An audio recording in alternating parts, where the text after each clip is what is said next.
एके दिवशी कडक उन्हाळा होता.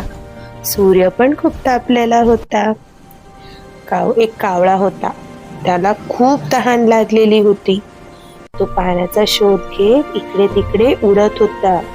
उडता उडता त्याला एक घरं दिसली.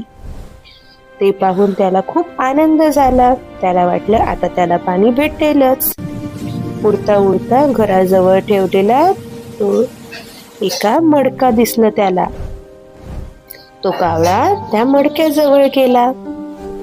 मडक्यात पाहतो तर काय, पाणी होतं त्या मडक्यामध्ये, पण ते खूप खाली होतं. त्याचं चोच पोचेल एवढं तर ते पाणी नव्हतंच.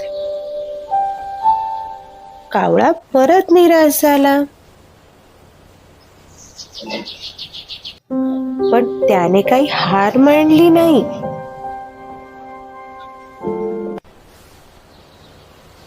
त्याला एक हुशार कल्पना सुचली. कावळ्याने छोटे छोटे दगड मडक्यात टाकायला सुरुवात केली. दगड टाकताच पाणी हळूहळू वर येऊ लागले. पाणी वर आल्यावर कावळ्याने मनसोक्त पाणी पिले. त्याची तहान भागली. तो आनंदाने इकडे तिकडे पाहू लागला व त्याने पोटभर पाणी पिले. तो आनंदाने उडून गेला. त्यातून आपण काय शिकतो बा मुलांनो?